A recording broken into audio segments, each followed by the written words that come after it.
अच्छा friends, QC में आप एनालिस्ट हैं, टेस्टिंग के लेवल पर है, क्योंकि क्यूसी में बहुत सारे एनालिस्ट होते हैं। हर एनालिस्ट टेस्टिंग नहीं करता है खास लेवल के बाद। लेकिन अगर आप टेस्टिंग वाले लेवल पे हैं तो मैं आपको कुछ ऐसी इंपॉर्टेंट टिप्स दे रहा हूँ, ऐसी इंपॉर्टेंट बातें बताता हूँ कि ये आपने नहीं करनी। बहुत सारी बातों में से ये सिलेक्टेड बातें बता रहा हूँ, इनसे आपने अवॉइड करना है क्यूसी के अंदर। क्योंकि आप क्यूसी के फिर इस टेस्टिंग का जो लेवल है आपका, इस करियर में ये जो आपका टेन्योर है, इसमें आप सक्सीड होंगे। क्योंकि जब तक आप बाईपास नहीं कर सकते, क्योंकि आपको एक खास लेवल तक टेस्टिंग करनी होती है, इन चीज़ों में एक्सपर्ट होना पड़ता है। उसके बाद ही फिर आप किसी मैनेजमेंट में सीनियर लेवल पे उसके बाद आते हैं। तो इन बातों से आपने अवॉइड करना है। अगर ये बातें आपके अंदर है तो फिर आपको क्यूसी के टेस्टिंग वाले लेवल पे ग्रोथ होने में प्रॉब्लम होगा। तो बड़ी इंपॉर्टेंट वीडियो उन लोगों के लिए जो खास स्पेसिफिकली टेस्टिंग करते हैं क्यूसी में एज एनालिस्ट के लेवल पे। तो वीडियो आप पूरी एंड तक देखिएगा, बड़े इंपॉर्टेंट पॉइंट बता रहा हूँ। जी फ्रेंड्स, मैं आपको बताता हूँ कि कौन से वो पॉइंट है जो नंबर ऑफ पॉइंट में से ये सिलेक्टेड पॉइंट बता रहा हूँ कि सिर्फ इन 3 पॉइंट्स को आपने कंसिडर कर लिया है। 3 पॉइंट बताऊंगा बहुत इंपॉर्टेंट। तो आपका क्यूसी का जो टेस्टिंग का लेवल है, वो टेन्योर है, वो उसमें आप सक्सीड होंगे। इसमें सबसे बड़ी इंपॉर्टेंट और पहली बात है वो है अवॉइड रिपीट एनालिसिस। आपने क्यूसी में अगर एज एनालिस्ट काम कर रहे हैं तो आपको 99.9% आपकी कोशिश होनी चाहिए आपने किसी टेस्टिंग को रिपीट नहीं करना।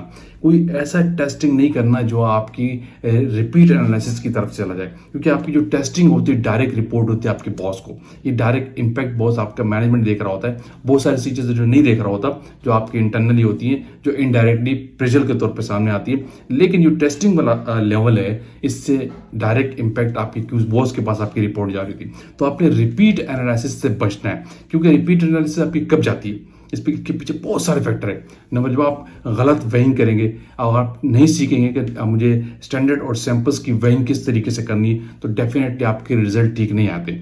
जब आपके रिजल्ट ठीक नहीं आते तो आपकी एनालिसिस रिपीटेशन पे जाती है। ठीक है, आपने सैंपल प्रिपरेशन ठीक तरीके से नहीं किया।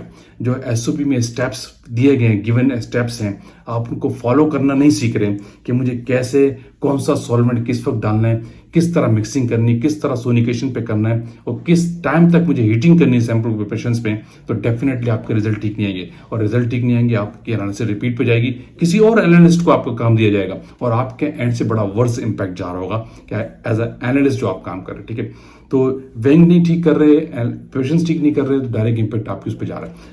ठीक हो गया। ये 2 पॉइंट है कि रिपीट एनालिसिस को बेस कर रहे होते हैं। आपकी वेइंग, आपकी प्रिपरेशंस, आपका जो एचपीएलसी पे या दूसरी चीज़ों पर इंपैक्ट आता है वर्किंग का।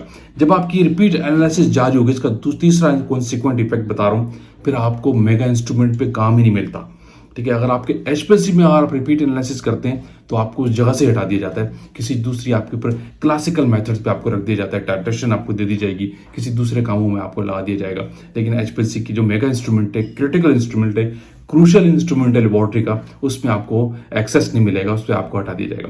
बहुत सारे जो इंस्ट्रूमेंट है, गैस क्रोमेटोग्राफी है, स्पेक्ट्रो है, इन चीज़ों में ऑडिट ट्रायल्स होते हैं। ठीक है, तो आपकी जो रिपीट एनालिसिस आपके एंड से हो रही होगी, वो उसके ऑडिट ट्रायल को इफेक्ट करती है। स्पेशली अगर एचपीएलसी की बात करूँ, जीसी की बात करूँ, स्पेक्ट्रो है, दूसरे इंस्ट्रूमेंट की बात करूँ, तो सबसे इंपॉर्टेंट चीज़ है कि क्यूसी के अंदर आपने जो टेस्टिंग करनी है, जो आपका टेस्टिंग का लेवल है, उसमें आपने रिपीट एनालिसिस से बचना है। क्योंकि ये डायरेक्ट क्लैश है, एक किस्म का इंटरेक्शन है आपका आपके बॉस के साथ। तो आपने इस चीज़ से बचना है, आपने ओवरकम करना है कि आपका जो भी काम हो 1 गो पे हो, रिपीट एनालिसिस आपने बचने आप। इसके बाद दूसरा बड़ा इंपॉर्टेंट है वो है अवॉइड ओवर राइटिंग। आप किसके बाद एनालिसिस के बाद जो चीज़ों की डॉक्यूमेंटेशन करते हैं, एसओपी प्रिपरेशंस करते हैं, सिग्नेचर्स करते हैं अपनी जगह पे, रॉ मटेरियल की डॉक्यूमेंटेशन करते हैं, फिनिश गुड की डॉक्यूमेंटेशन करते हैं, सिस्टम से सिस्टम सूटेबिलिटी की रिपोर्ट निकालते हैं एचपीएलसी के अंदर, उन जगहों में आपको जहां आपके सिग्नेचर, आपकी डॉक्यूमेंटेशन चाहिए, आपने बचना है कि स्पेशली फोकस होता है रॉ मटेरियल की डॉक्यूमेंटेशन और फिनिश गुड की डॉक्यूमेंटेशन। इससे आपने बचना होता है कहीं पे आपकी ओवर राइटिंग ना हो। आपने आरएफटी के फिनोमेना को, आरएफटी के प्रिंसिपल को समझना है। राइट फर्स्ट टाइम क्या कहता है, तो क्योंकि बहुत सी इंडस्ट्रीज में आरएफटी कैलकुलेट होता है as per analyst, as per QC officer या प्रोडक्शन ऑफिसर, ये निकाला जाता है। ठीक है, तो आपने इससे भी बचना है क्योंकि जो आपकी डॉक्यूमेंटेशन है यही बॉस के टेबल पर डायरेक्ट प्रेजेंट होती है और ये ऑडिट पे प्रेजेंटेशन होती है आपकी डॉक्यूमेंटेशन। ऑडिटर तो आपको देख ही रहा होता है कि सिर्फ ऑडिट डॉक्यूमेंटेशन की बेस पे, ऑडिटर तो आपको टेस्ट करवा के नहीं देख रहा, वो तो अगर विजिट पे आ गया और आप वहाँ काम कर रहे हो तो आपको चेक कर लेगा, अलग बात है। लेकिन जो ऑडिट को बेस कर रहा होता है 90% वो डॉक्यूमेंटेशन पे बेस कर रहा होता है। तो इसमें डॉक्यूमेंटेशन आपकी ऐसी हो, आपने अल्कोआ के प्रिंसिपल को समझना है कि अल्कोआ क्या होता है बेसिकली, ठीक है, RFT क्या होता है। तो ये चीज़ें आपने समझ ली है ताकि आपकी डॉक्यूमेंटेशन में किसी भी एंड से ओवर राइटिंग ना हो। जिन लोगों की डॉक्यूमेंटेशन बड़ी रफ होती है, जो अल्कोआ के प्रिंसिपल को नहीं समझते, तो फार्मा में उनके लिए सर्वाइवल मुश्किल हो जाता है। फार्मा में अगर आपने काम करना है तो आपकी डॉक्यूमेंटेशन लेजिबल हो, नीट एंड क्लीन होनी चाहिए, ताकि आप भी पढ़ें तो कोई दूसरा भी उसको पढ़ सके, आप लिख रहे हो दूसरा उसको समझ सके कि आपने क्या लिखा है। तो डॉक्यूमेंटेशन के एंड से आपने ऐसा काम करना होता है कि कहीं भी ओवर राइटिंग नहीं हो और आपकी डॉक्यूमेंटेशन नीट एंड क्लीन हो, स्पेशली रॉ मटेरियल की डॉक्यूमेंटेशन और आपकी जो फिनिश प्रोडक्ट की डॉक्यूमेंटेशन होती है। इस चीज़ से भी आपने बचना है। अगर आपके QC वाले लेवल में ये 2 पॉइंट बहुत इंपॉर्टेंट, टेस्टिंग और डॉक्यूमेंटेशन। लेकिन इस पर एक बड़ी इंपॉर्टेंट चीज तीसरी जो कनेक्ट कर रही है, बहुत इंपॉर्टेंट चीज है, वो है टाइम मैनेजमेंट। अगर आपके अपने काम में टाइम मैनेजमेंट नहीं है, ठीक है, यानी अगर आपको 2 घंटे का काम दिया गया है, आप उसको 4 घंटे पे कर रहे हैं, इट मीन्स कि आप फेल हो जाएंगे उस जगह के अंदर। QC के स्टेज पे आप फेल हो जाएंगे, टेस्टिंग स्टेज पे आपको फेल हो जाएंगे। तो ये टाइम मैनेजमेंट का फैक्टर तो आपको किसी भी लेवल पे काम आता है, लेकिन हर लेवल के लिहाज से हर जगह पे इसकी इन्वॉल्वमेंट है।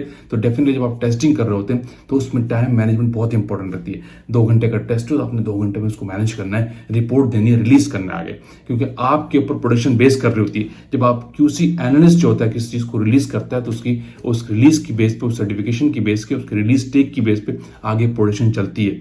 तो आपका काम ऐसा टाइम मैनेजमेंट हो कि आपको जो काम दिया गया है वो उसी टाइम में हो रहा है कि उसमें आप पे रिपीट ना हो। क्योंकि जब आपकी टाइम मैनेजमेंट नहीं होती या आपकी एनालिसिस रिपीट पे जा रही होती है तो उस केस में भी आपका टाइम मैनेजमेंट फेल हो जाता है, ठीक है। यानी आपने एक काम को 2 बार किया तो आपका टाइम मैनेजमेंट खराब हो गया। तो इसीलिए अगर आप वेइंग कर रहे हैं तो प्रॉपरली वेइंग करें, प्रिपरेशंस कर रहे हैं तो प्रॉपरली करें, और पूरी ओवरऑल एनालिसिस की डॉक्यूमेंटेशन कर रहे हैं, उसकी टाइम कैलकुलेशन आपको आनी चाहिए कि HPLC पे काम कर रहे हैं तो मैं पहले कैसे कैलकुलेट कर लूँ कि मेरी जॉब कितने घंटे की है। तो उस लिहाज से आपने देखना है कि मैंने पहले कौन सा काम करना है। मैं एक एग्जांपल दे रहा हूँ आपको। रॉ मटेरियल के केस में आपने देखना है कि मुझे इसमें LOD का टेस्ट भी है, इसमें ऐसे HPLC पे भी है, इसमें अपीयरेंस भी है, लॉस एंड ड्राइंग भी है, सल्फेटेड एश का भी टेस्ट है। तो अब आपने उसी वक्त कैलकुलेशन सबसे पहले करनी होती है विदिन 5 मिनट्स कि मुझे कौन सा टेस्ट किस टाइम करना है और किस टेस्ट को मुझे प्रायोरिटी देनी है। ऐसा नहीं हो कि आप सिर्फ LOD में लगे हैं आपका HPLC रह जाए, या आप सिर्फ HPLC पे लगे हैं 4 बज जाए और आपका LOD का टेस्ट रह जाए। तो डेफिनेटली फिर आप उसको टाइम को मैनेज नहीं कर पाएंगे, आप रिलीज नहीं कर पाएंगे, आपकी रिलीज रुक जाएगी। तो अगर आप एक रॉ मटेरियल की एक फिनिश की टेस्टिंग कर रहे हैं तो उसमें ओवरऑल जितना टाइम लग रहा है उसको आपको मैनेजमेंट करने में, उसको मैनेज करने में आपके अंदर स्किल होनी चाहिए। ये टाइम मैनेजमेंट की स्किल ऐसी है, अगर ये आप नहीं रखते तो भी आप हर लेवल पे फेल हो जाएंगे। लेकिन जो QC वाले लेवल है उसके अंदर भी इसकी इन्वॉल्वमेंट बहुत ज़्यादा है, क्योंकि आपकी एनालिसिस पे पूरी प्रोडक्शन बेस कर रहे होते। तो ये वो फ्रेंड्स 3 इंपॉर्टेंट फैक्टर है। तो वीडियो का एंड करते हैं कि वीडियो आपने लाइक किया तो शेयर कीजिए, कमेंट्स कीजिए। अगेन कहूँगा जो लोग चैनल पर न्यू है वो लाजम सब्सक्राइब कीजिए ताकि ऐसी टेक्निकल वीडियोस आप तक पहुँचती रहे। Thank you for watching. अल्लाह हाफिज़।